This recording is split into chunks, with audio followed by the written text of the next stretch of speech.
Most people treat their email inbox like a digital diary, but they forget the company providing that diary is usually reading over their shoulder.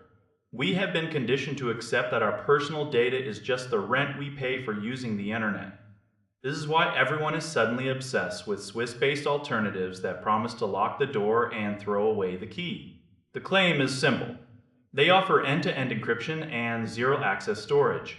This means the service provider literally cannot read your messages even if a government official stands over their shoulder with a court order. On a technical level, this is a massive win for the average person. It is open source. It is independently audited. It actually works.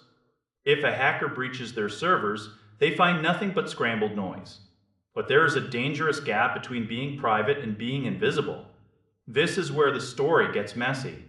Back in 2021, Swiss authorities came knocking. They wanted to track a specific activist. While the company could not hand over the content of the emails, they were legally forced to start logging IP addresses for that specific account. The encryption held firm, but the metadata was a wide open book. The user was caught because their digital footprint was still visible. Fast forward to 2024, and a similar thing happened.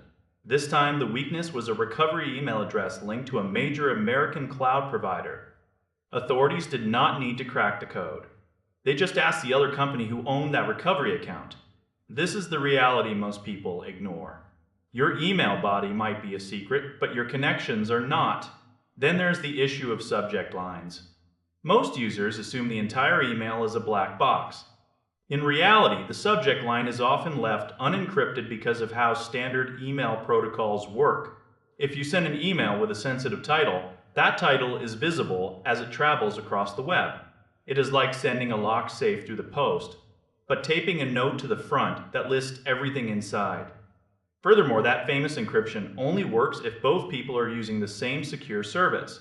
If you send a message to a standard free account on a major search engine platform, your message has to leave the safe zone. It becomes a regular email the moment it hits the open air. This is a technical limitation, not a failure of the service itself. It is just the way the internet is built.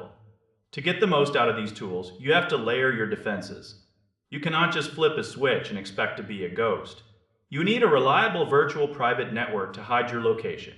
You need to avoid linking your accounts to your real identity via phone numbers or recovery addresses. Most importantly, you have to understand that the envelope often tells more than the letter inside. These services are powerful tools for escaping the prying eyes of advertisers and mass surveillance. They are not magic cloaks. They provide a high-tech vault. But they do not hide the fact that you are standing in front of the vault. Use them with your eyes wide open. Knowing exactly where the walls end is the only way to actually stay safe in a world that is always watching.